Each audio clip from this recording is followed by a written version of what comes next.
Magandang umaga o magandang gabi sa inyong lahat.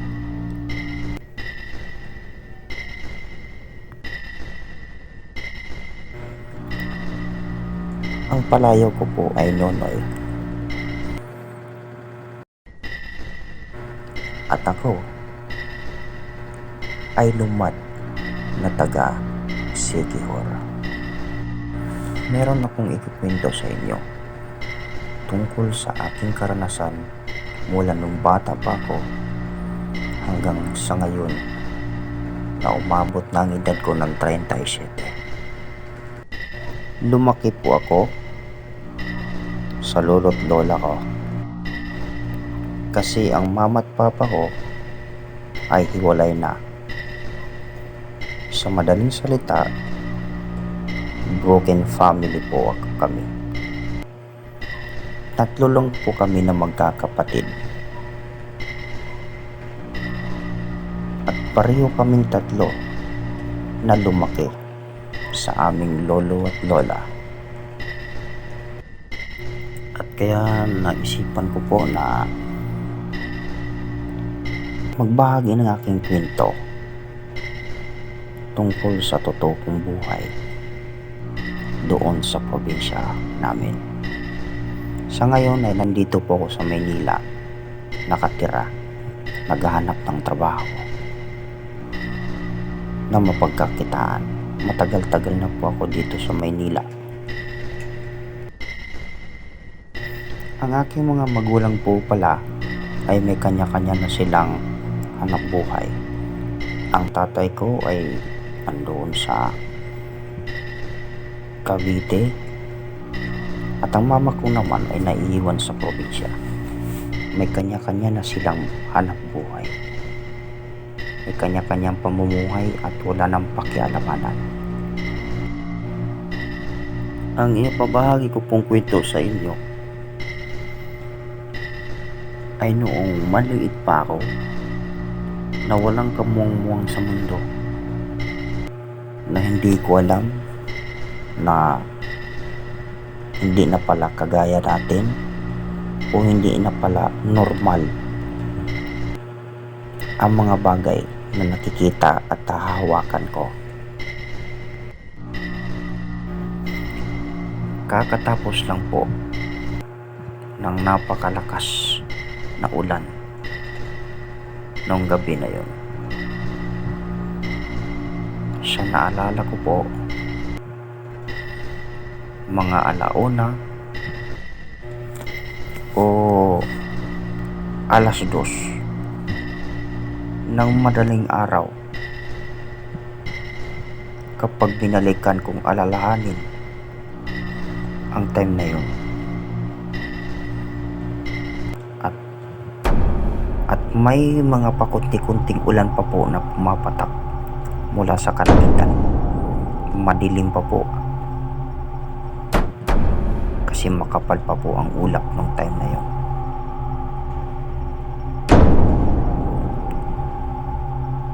Ang tangi ko na lang naririnig ay kulog. Malakas na pagkulog, malakas na kidlat at nangangarayom na ulan. Kumbaga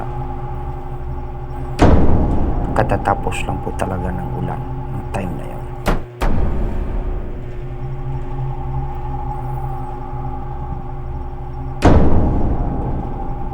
Nang bigla kong napansin ang aking kapatid na panganay, bigla siyang bumangon at naglakad papunta doon sa main door palabas ng bahay ng lolo ko. At nang mapansin ko siya na naglalakad at nagpunta sa main door, pinagmasdan ko lang po siya.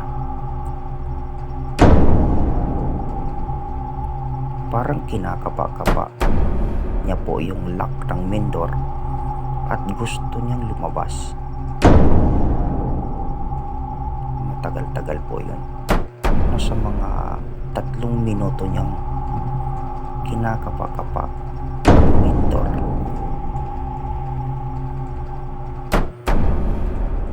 Ako naman, bumangon po at nakiusyoso. Tinanong ko po ang aking kapatid. Tawagin na lang natin sa pangalang Palayaw na Dodong. Tanong ko po sa aking kapatid, Dong, anong ginagawa mo? Ang sabi naman po niya sa akin,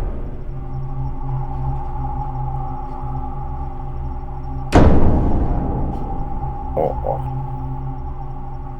Yun ang sabi niya. Oo lang po ang nasasagot niya sa akin. Tapos, pagkatapos po nun, pinagmasdan ko pa rin siya. Kinakapa-kapa niya yung lock ng pinto. Masingit ko nga po pala sa inyo. Ang lock po ng pinto namin sa probinsya ay pako na itinusok. Malaking pako po siya. Nasa mga numero 7 na pako. At itinutusok yun sa mismong hamba ng pinto para hindi mabuksan. Itinutusok siya at bubunutin kapag umaga na.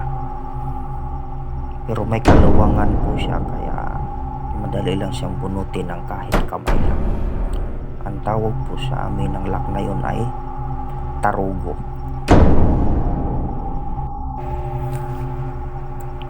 Balik po tayo sa kwento. Nung pinagmasdan ko ulit ang aking kapatid, napapansin ko po na nakapikit siya.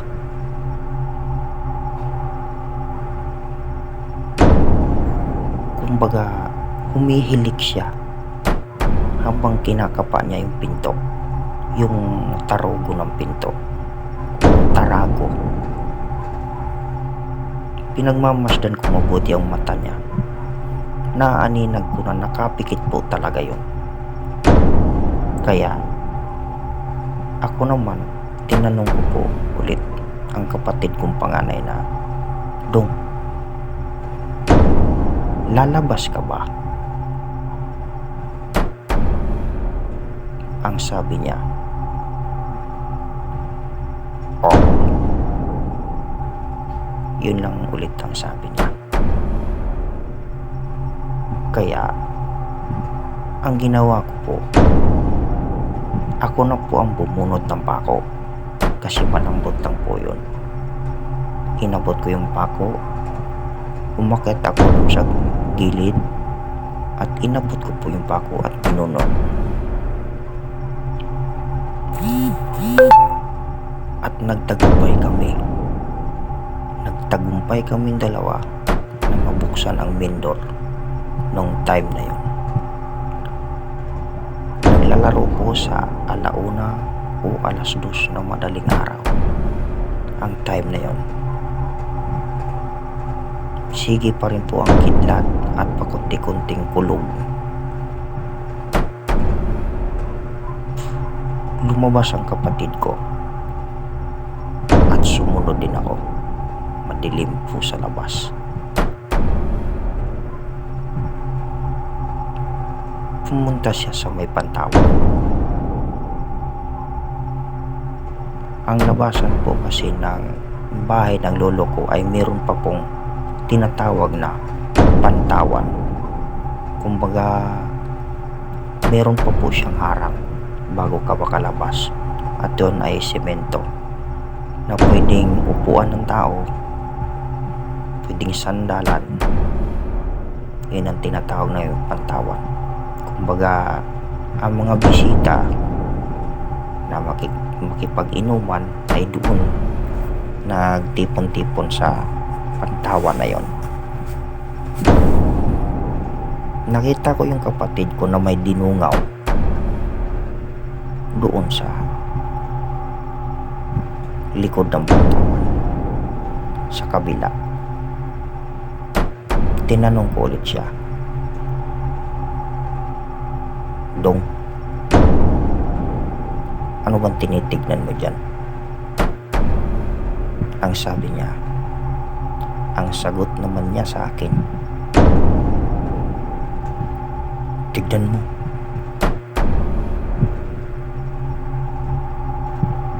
tignan mo, may tao." Ako naman po na bata pa at walang kamalay-malay, dinungaw ko rin po yung dinudungawan niya. Nakita ko po kapag kumidlat, isa siyang motorsiklo na Honda 155. Yun ang naalala ko. May singit ko nga po pala. Noong time ng kabataan ko, numalit pa ako, ang tanging motor na nakikita ko na Honda ay 155 na kulay itim.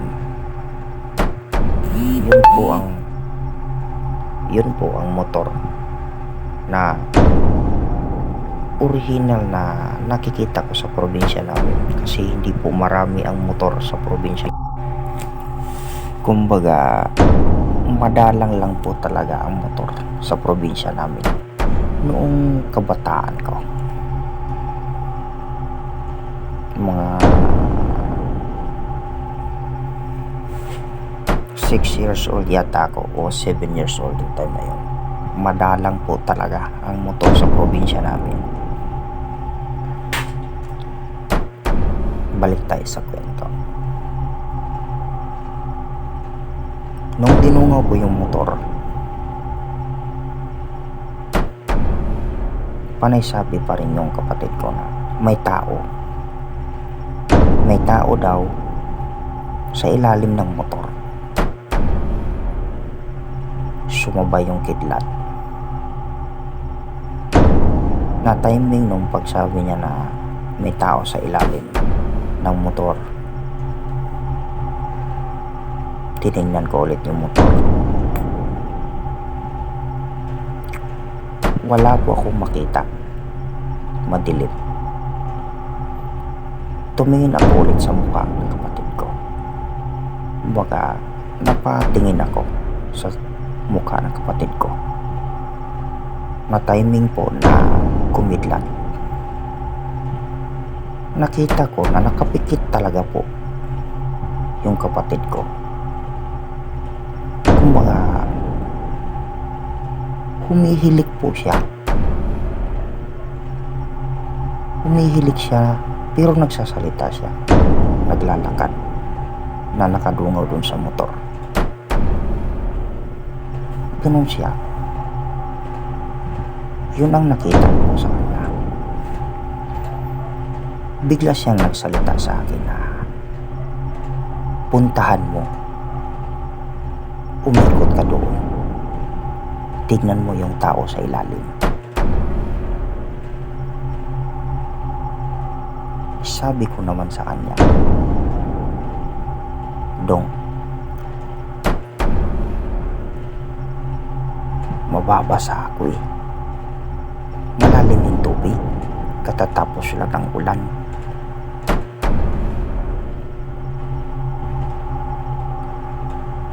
Hindi na siya sumagot. Nakadungaw lang po talaga siya. At saka, isa pang napapansin ko sa kanya, hindi siya gumagalaw.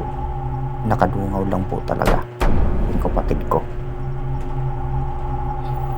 Mamaya-maya, nagsabi na naman siya, "Kunin mo. Puntahan mo.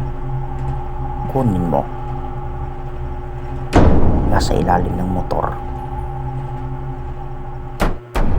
Sabi ko, "Mababasa ako, Dudong."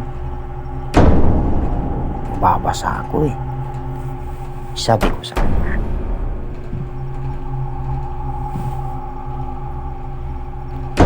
Ang sabi naman niya ulit sa akin, kunin mo, nasa ilalim ng motor. Yun po ang paulit-ulit na sinasabi ng kapatid ko, yung kapatid kong panganay. Pero nakapikit po talaga ang mata niya habang nagsasalita. Kunin mo, andyan sa ilalim ng motor.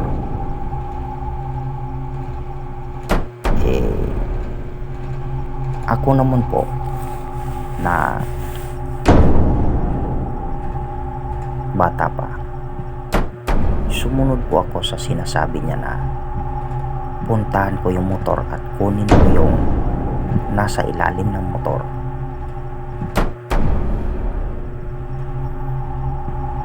Dahan-dahan akong nagpunta, umikot para mapuntahan ko yung motor.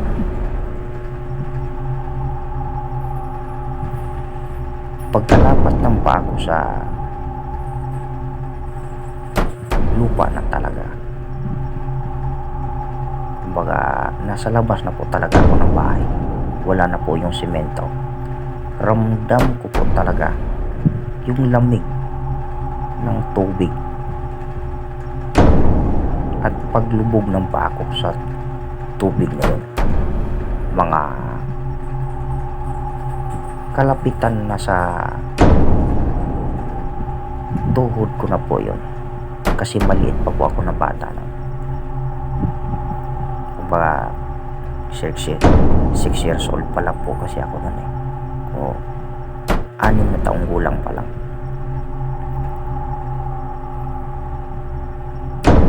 Nung nakarating na ako dun sa motor, maitim na motor,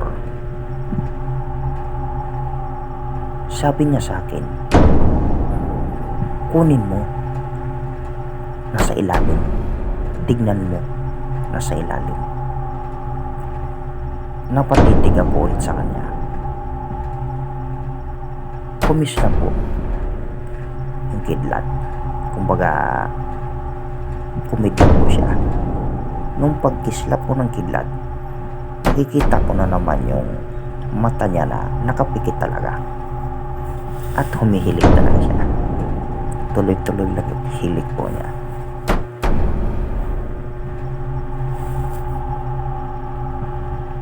Sinunod ko yung sinabi niya na tignan mo sa ilalim ng motor. Basa na po yung paa ko nung time na yun. Basang-basa po talaga. Lubog na po talaga siya sa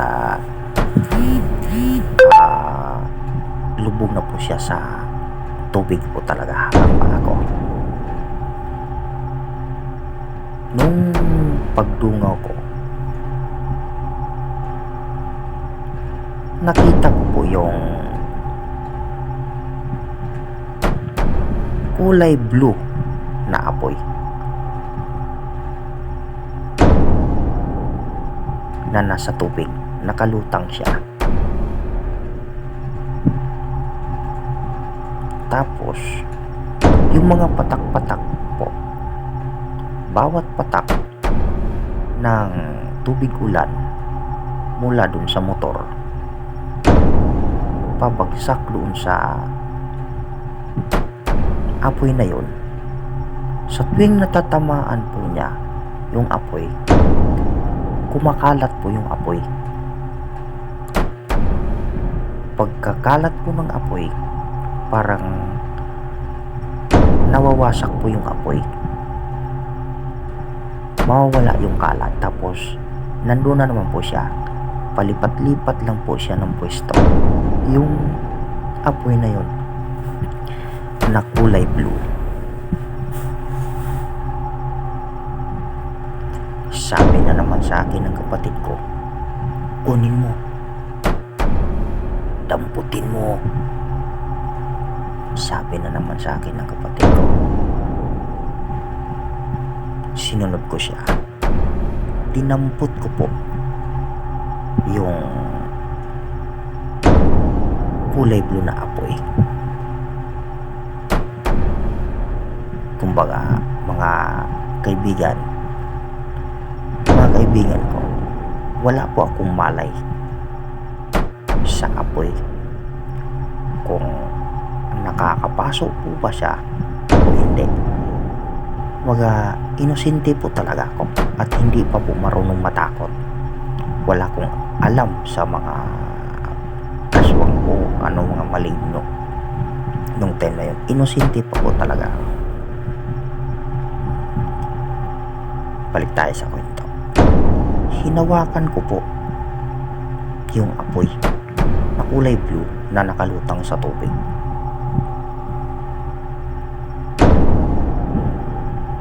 Ngunit wala akong maramdaman na may nahawakan ako.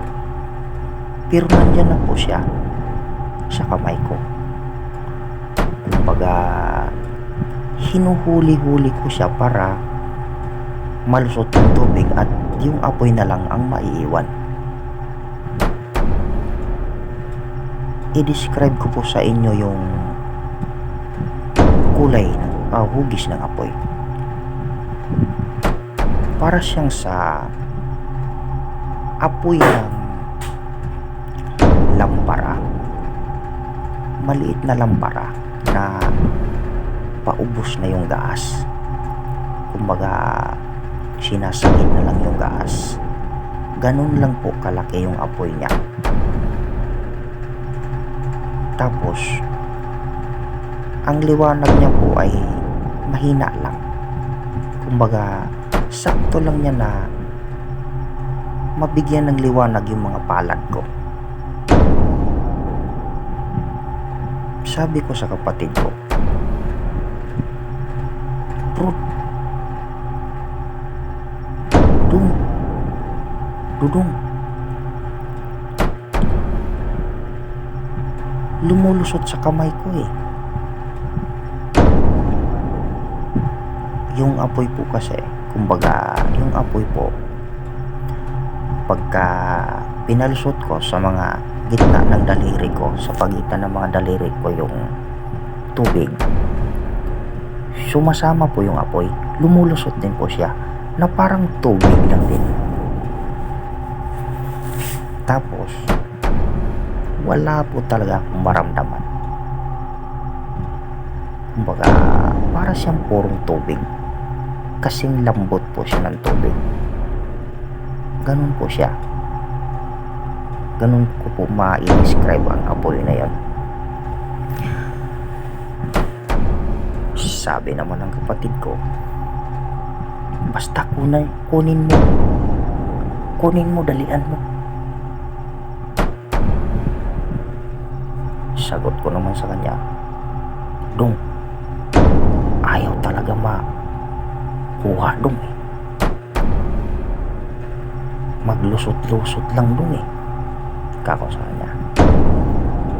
Lumulusot lang po talaga siya sa kamay ko. Lumilipat-lipat hanggang sa singlaki na lang po ng dulo ng pako yung apoy. At sa panghuling pagkakataon na hinawakan ko na po ulit yung apoy, tuluyan na po siya naglaho.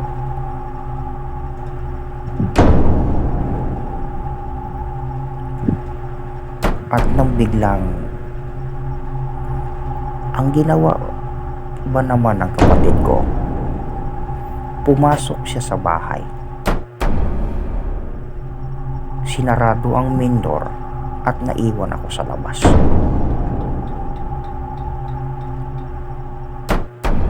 Noong una,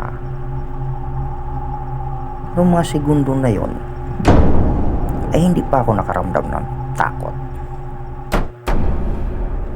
Pero nung pag-ikot ko, kasi babalik na ako sa loob, naramdaman ko yung lamig ng hangin. Sobrang lamig ng hangin na yumayakap talaga sa akin nung time na yun. Excuse me po. Napakalamig po talaga ng hangin. At nung naikot ko na yung Pantawan at napunta na ako sa main door, nahawakan ko na po yung main door, tinulak po yung main door, hindi ko po mabuksan. Kumbaga, binalik ng kapatid ko yung tarago ng pinto. Sa sobrang lamig po, nataranta na po ako. At sa dilim, natural, bata ko po eh. Kumbaga, takot ako sa madilim. Natakot na po ako kasi wala akong makita. Nawala na po yung apoy. Nawala na po yung apoy na nakikita ko na tinuro sa akin ng kapatid ko. At nung napagtanto ko na hindi ko po talaga mabuksan yung pinto, yung main door ng bahay ng lolo ko, yung bahay ng pinto ng bahay ng aking lolo, doon na po ako talaga umiyak. At doon po sabay talaga na nakaramdam ako ng takot talaga sa sobrang dilim, at parang nililingkisan ako ng napakalamig na hangin nung time na yun. Hanggang sa nagising yung lolo ko. Nagising siya. Pati lola namin nagising. Yung lolo't lola namin, nagising silang dalawa. At galit na galit. Ano daw ang ginagawa namin, at nag-iyakan kami.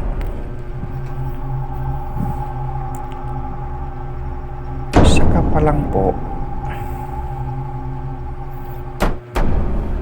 parang naalimpungatan yung kapatid ko.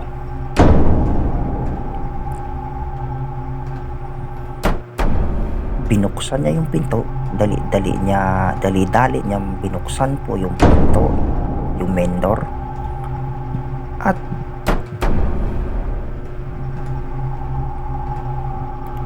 tinanong ako ng kapatid ko na si Dodong na ano daw ang ginagawa ko sa labas, bakit nasa labas daw ako at nakatarago.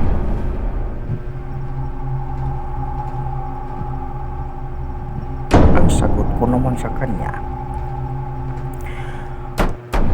tayong dalawa ang nasa labas, pero iniwan mo ako dun sa labas at sinaraduhan mo ako.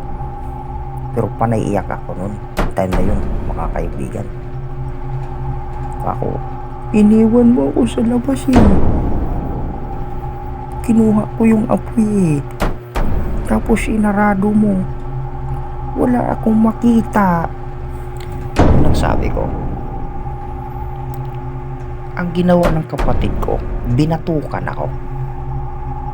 Bakit daw ako nang bibintang, natutulog daw siya.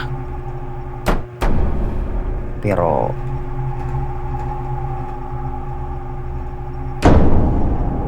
totoo po talaga na nung time na lumabas kami,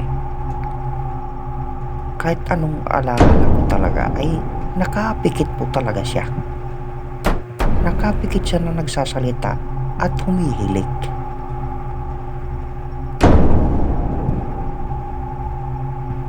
Hanggang sa nanginginig na ako sa sobrang lamig. Lumabas yung nanay, yung lolo't lola namin. Binihisan ako ng shorts. Wala pa kaming brief nun eh. Kumbaga, mga inosente pa talaga kami. Di kami marunong mag-brief. Shorts lang talaga. Sabi ng lola ko, nakaihi ka na naman apo. Palaihi ka talaga. Yan ang sabi ng lola ko. At yun, nung nakapalit na ako ng damit tsaka short, nakapagpalit na, balik ulit kami sa pagtulog.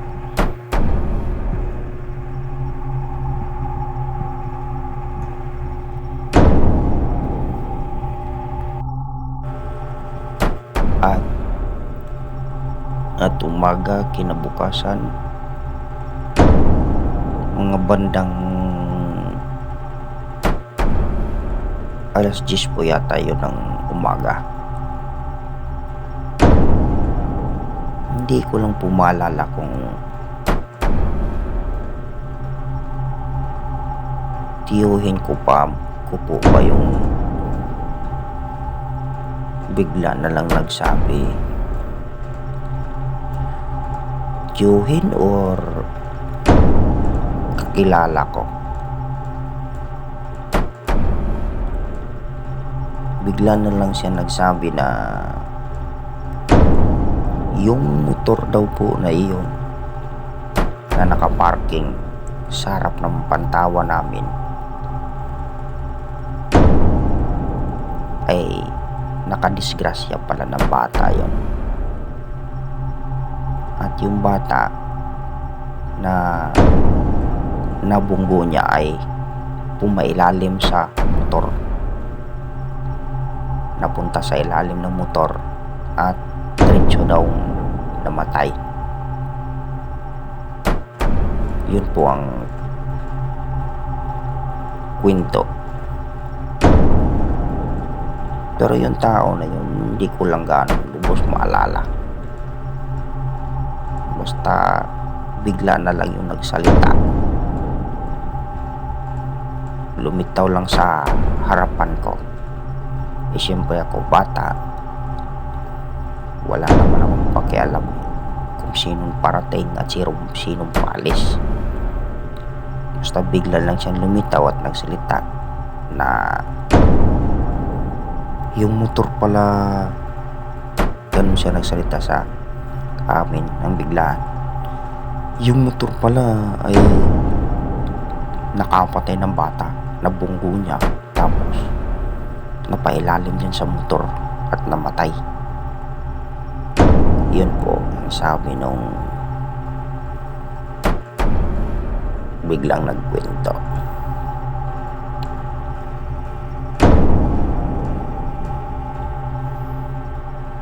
Hanggang dito na lang po, at abangan nyo po ang sunod na kwento na aking